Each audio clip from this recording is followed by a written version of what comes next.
Today on the podcast, head coach D. Brown from Roosevelt University joins us. We talk with D about his new head coaching job, his first head coaching job, why he wants to be a head coach.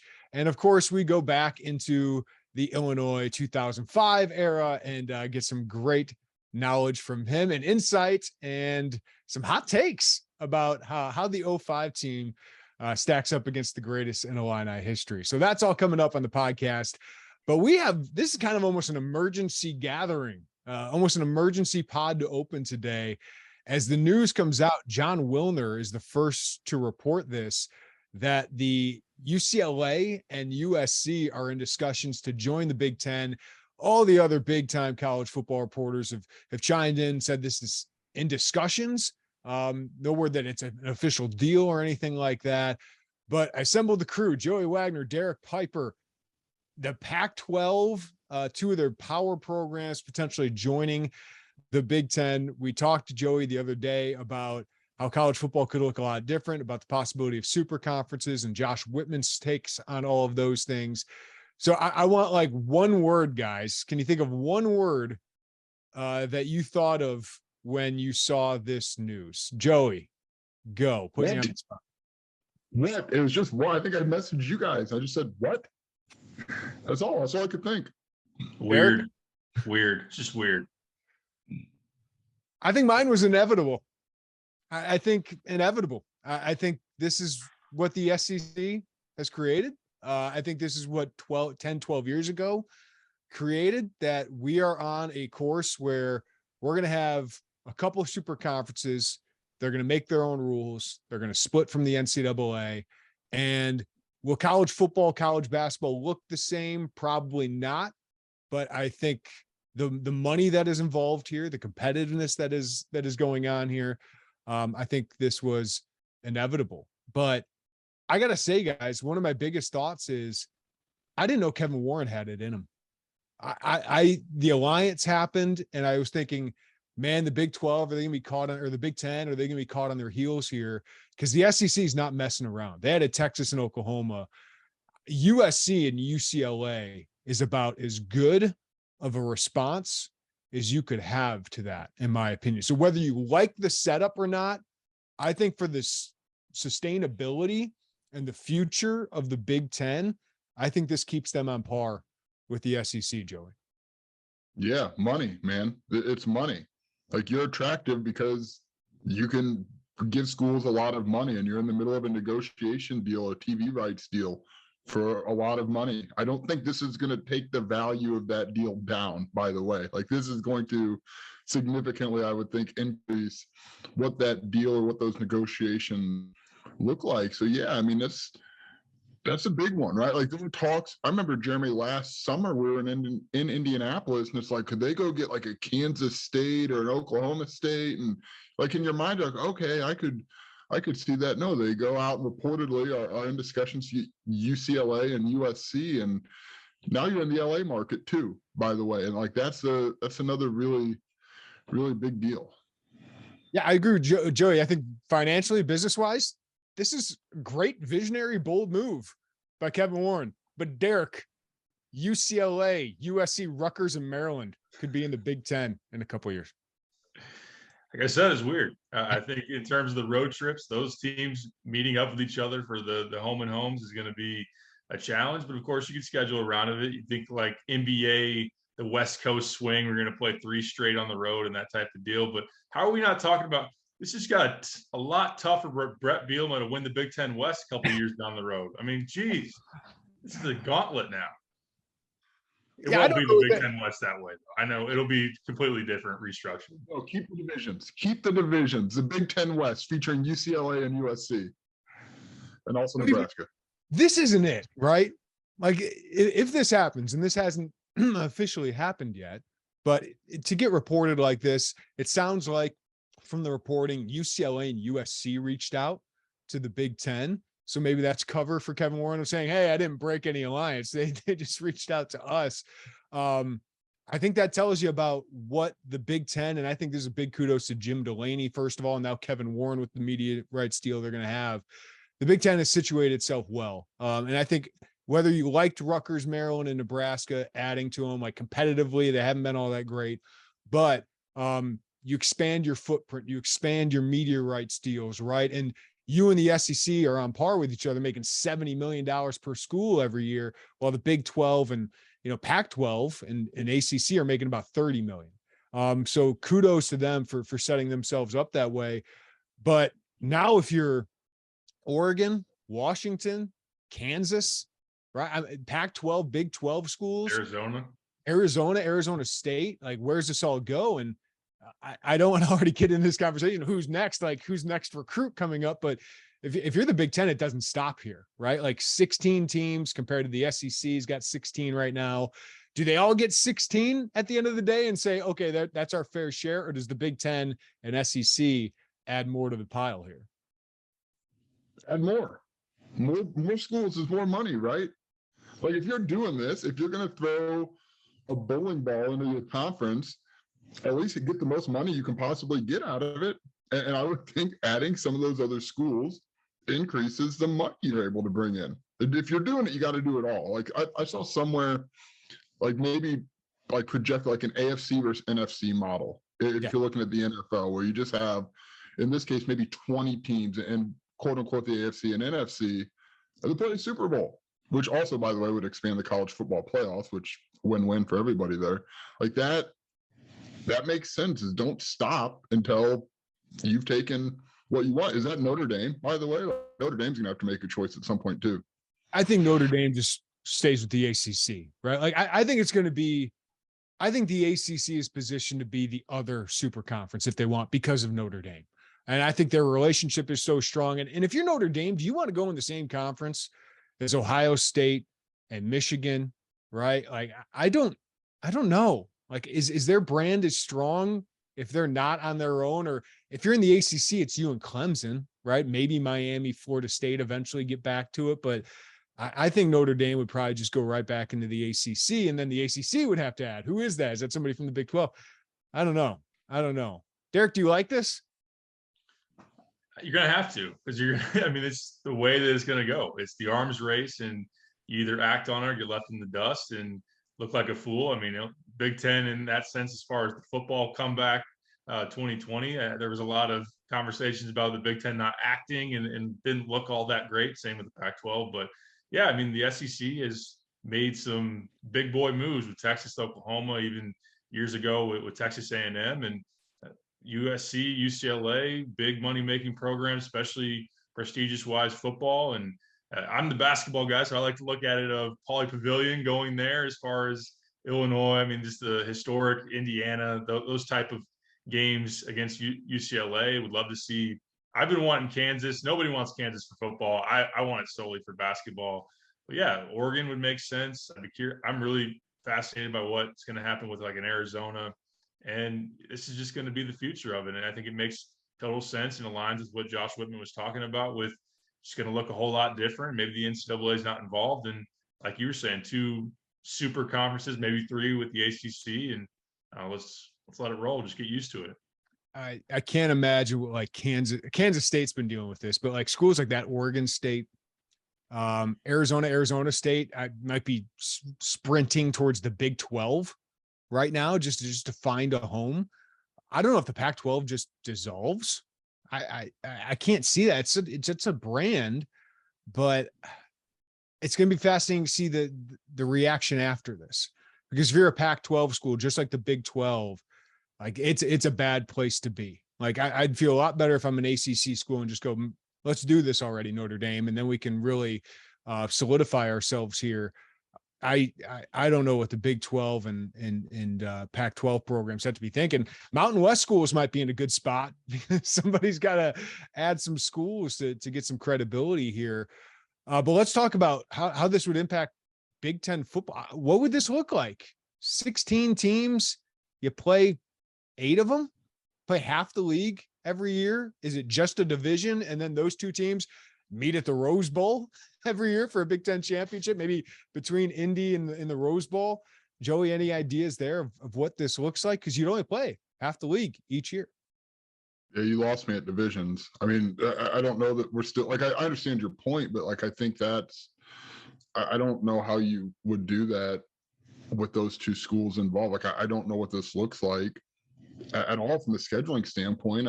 Like we all kind of got down this road of, okay, you're going to have a 14 pod or whatever the case may be, and then you'll play the other 5, over the course of 2 years and whatever. Now you look at it, it's like, how does that pod would fit UCLA and USC? The Nebraska pod? What is happening in sports right now? Kevin Durant just requested a trade. Like, what is happening? DeAndre Ayton potentially is the Bulls have interest there. Like, this is the most nuts day in sports. But Joe, I have no idea. I like, who's like, that's why you got to add Pac-12 teams. Like, it makes no sense if USC and UCLA are only out there, but none of this has to make sense other than money. And that's where I applaud this for the Big Ten. I think to survive, to compete with the SEC, because the SEC, once they went to Texas, Oklahoma, they said, we don't care about the rest of you guys. I think they're trying to build their own college football playoff, like their own little thing in their own part of the country. And I don't think the Big Ten could sit notably by. And I thought they would. I really thought they would. Basketball, Derek. I like it. USC, UCLA. Now it's probably going to be like a round robin schedule, play every team once, right? If you're up to 20, which could be interesting, and the schedule, home and away would be interesting, but maybe we get to a point where it's just you play each other twice and that's the season. I don't know. There's no non-conference or anything like that. I think anything is on the table, but I think that's why Kansas would be so interesting to me. I think they're a regional fit. I think the basketball program makes a lot of sense. I think it makes sense with UCLA, USC in this thing, but what do you think about the possibilities of basketball? More marquee matchups, the better. I know that Joey's already advocated for him being in the LA division of the Illini Inquirer, and we'll see how that ultimately works. It would expand the reach. Not that programs aren't already recruiting all over the country, but you think about maybe Illinois having more of a West Coast reach recruiting wise and everything. But yeah, I mean, to get a chance to, like I said, go to UCLA, have them come to at Michigan State, like those are big time matchups. Throw Kansas in the mix, that would be absolutely awesome. But it's going to be different, but it would be something that, and I think on the football side, I think you bring up a great point, because the traditionalists aren't going to like this in general, especially the geography of it. But it's no longer that old, well, we're trying to get to the Rose Bowl for the top Pac-12 team versus the top Big Ten team. But I think that'd be a great place for a Big Ten championship, and that could present some fascinating matchups to kind of quench that thirst a little bit. But you can't live in that old days, because you're trying to get to where there's a college football playoff, which is probably going to get expanded over time. And yeah, I mean, just let's have some fun with it. But thank God we have something to talk about during the summer with KD, who would want to play with Kyrie Irving. And we don't have to bring up Ryan Helsley blowing a save or the White Sox, which I know you don't want us to mention. No. I can dream for a couple of days about DeAndre Ayton and Kevin Durant until they probably go elsewhere. So it's fascinating. But I just say, picture it. It's January, the middle of January. Let's say an 8:00 tip-off in Champaign. There's 1.5 feet of snow outside. We walk into the State Farm Center. We fill up on food, a priority first stop, right? Everybody does that. And then we get down to the court, and there's Bill Walton floating around the court, just playing music with whatever he can find. He's dancing. He's talking about whatever. There's a tree somewhere in Champaign he has found after he trudged through the snow and it moved him. What a dream. What a dream to look across. And there's Bill Walton. Here's the thing, guys. The Big Ten just became the Conference of Champions. That's right. Like, do you go if you're the Pac-12 and just be like, hey, can we just combine? Can we just do a like Pac-12 division, Big Ten division, but we'll call every, like, you know what I mean? Like, they got to be like survival. Like maybe that's the way it could go, is the Big Ten and Pac-12 play each other. Like, that's the alliance. Yeah, they're the AFC, NFC, and then you get the SEC, ACC, and then at the end they play like a Super Bowl, and then we have a Mega Bowl on top of that, where the SEC, ACC champion plays the Big Ten, Pac-12. I don't know, guys. I'm just the Illini Inquirer podcast brought to you by drugs today. What a world. I'm feeling the Bill Walton, feeling the Pac-12 already coming into the Big Ten here, Joey. Can we just say, like, on a serious note, like, there's obviously people who are frustrated, like fans who are frustrated by this. And, like, on the one hand, I want to say, well, money and your university getting money, your favorite school getting more money makes sense. But step back. I spent a little time thinking about this while I didn't type a single word for the last hour and a half since this broke. Sorry, Jeremy. But like, this is this thing that fans have fallen in love with for 20 years, right? Like 20 years, 30 years, whatever the case may be. And then one day somebody wakes up and is like, everything that you loved about this, that like you've kind of built like your identity around, your fandom around, you spent your money on, it's all changed. Like everything that you found so dear about this has changed. So like, that's why I think we have to, like, as media, have to like understand a little patience with people who are frustrated or struggling to come to grips with this, because it is such a significant thing to this perfect thing that they loved for the better part of their lives. Yeah, I agree with all the sentiment except for the perfect thing. But You know what I mean? yeah, I get what you say. In their mind, like, this is the, yeah. because I think college athletics had this, a lot of college fans don't like the pros, right? Like, because they think it's all about money. And now the NCAA is becoming that, right? So I understand some of the backlash against that, but that's happened because college football, basketball, college sports leaders have created such a ridiculous business that is making so much money that the players have to make some of that. It's got to pass down to everybody else. And you know what? When you start making money, you don't want to make less of it. All of us are that way. And you find a way.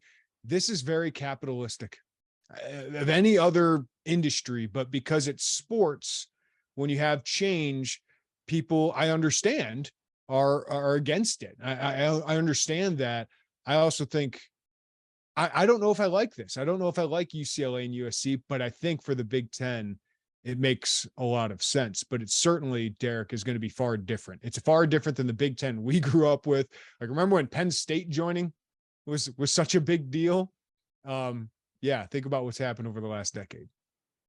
Absolutely. I think you should be glad, if you're an Illini fan, that you're on the side of the Big Ten where you still get to play Indiana and Michigan State. The Big Ten you grew up with is going to be different in that you're just adding a couple of different opponents along the way. Imagine if you're an Oregon fan or someone on the Pac-12, Arizona, and all of a sudden you're not playing USC every year, UCLA. It looks entirely different from that sense. Or even if you're the teams that are now joining the Big Ten, not to say that it's going to be bad for the matchups and the appeal. I don't want to put aside like USC being like, oh, we get to play Ohio State maybe twice every 3 to 4 years in football, or Michigan or whatnot. It could be exciting, but I think from the standpoint of those that have been, longstanding members of the SEC or the Big Ten, it should be easier to make that adjustment, even though I get that people are going to say it's not the league that I grew up with, and from a geography standpoint, it's pretty wacky. So it's entirely different. Yeah, I don't know where this goes from here, guys. Like, it's just going to be fascinating. And Big Ten Media Days is 3-4 weeks away, Joey. I think we got a go-to topic for Kevin Warren. Does Kevin Warren take anything but planted questions? That's my question. How long is this going to be in a month when Media Days happens? Like, is this going to be something where the answer is, I've seen the reports, but right now, like, if that's going to be the answer, so let's not even bring it up. Right? I do want to bring this up. The timing of this is really important. The Big Ten is negotiating now their deal, their media rights. Not done yet, right? We've heard the number of $1 billion that went up today, right? Like, you had USC football to that. Lincoln Riley is going to be in the Big Ten. Caleb Williams, maybe if he's still there, will be in the Big Ten. And then you had UCLA basketball, man. And I think UCLA football is kind of like Illinois, that I think it's always had potential. But you just added the LA market, like the number one market for college sports, probably, right? Like, when you talk about population, because New York, they don't care about college football for the most part. LA does. And you just added that. I think this could go down as, it's weird to say, because I've been very critical, as I should be, of Kevin Warren. This could go down as the best move he's ever made or will ever make as Big Ten commissioner. Like, the best move for the Big Ten. Financially, yeah. I mean, he's probably going to lose some in the court of the public opinion for the first year, but I think that's going to go away when those checks start rolling into the schools, right? I mean, it's ultimately what it comes down to is just, again, for all the angst that may be, your school that you root for is going to walk out of this thing with more money in their pockets. And that's probably going to be better for you as a fan in some capacity. Yeah, when we're hitting up In-N-Out out in LA, and we got a game to cover at Poly, I'm like, yeah, that Kevin Warren guy, he's okay. He's all right. Hey, pick me up from Venice Beach, take me to Poly, whatever we need to do. Wake me up on the beach. Yeah, we got to start looking up West Coast food joints, right? Like that's the good thing. I mean, it's expensive to get out there, though, guys. It's expensive to stay, but we'll figure it out. We got food lodging. I've got a pretty good beat on the food. I know where to find the Papa Shop. At this point, what else do we need? Yeah. I mean, Seattle's a fun city, so I would encourage UW. Come on, let's join it. Colorado, I'd love to go to Boulder. Haven't been to Boulder. I know Joey knows Colorado pretty well. Oregon, lovely state. Now Eugene, I haven't been to. Portland's a lot of fun. Anywhere else, like if you guys had to do 4 schools you'd want to add, I think I just mentioned mine. Washington, Oregon. I think Colorado makes a lot of sense. I know it doesn't bring a lot of cachet sports-wise, but I think that makes a lot of sense market-wise, institution-wise. And Kansas. I'll go Kansas. I want Kansas. Derek's just like, give me Kansas, I'm happy. Give me Kansas, and I'm good. Like, it makes sense. I mean, it even makes sense if you're doing the traditional Big Ten bubble. Like, I don't know. Yeah, Kansas made sense last summer. And now, like last summer feels like forever ago. Are we doing just on the court and on the field stuff? Or are we doing schools we would add that would cost me to roll up to the game 5 minutes before tip-off? I just need to know where we're landing here. You can go with whatever you want. I was going with places I'd like to go, and that kind of makes sense too. Part of me says like the U, but it's a little humid in Florida. I don't know about all that. I think the ACC is staying together. Like, I just think they add Notre Dame and then add some other pieces, and they'll be fine. Oh, the Kansas, Colorado. Yeah, throw Oregon in there. And pick a 4th. It doesn't matter. Washington. Yeah, all right. That sounds fun. We're not putting the state of Arizona into here. You go Arizona State over Arizona, wouldn't we? Tempe, the Phoenix market. Football-wise, I think. It's very makes warm. sense, but it's very hot there. Yeah, I don't do well. Is there anybody you don't want? Baylor? Trying to think Big 12. Brad might not want Baylor because he doesn't want the same conference. He wants to be Baylor in Champaign. You know, I do want to mention, I'm glad, like, I meant to bring this up in the basketball discussion earlier. Derek, we've talked so much, like, about how Illinois basketball sees the Big Ten, and they're trying to go over here and play a different style, and then you bring in some Pac-12 teams. Like, it's wild.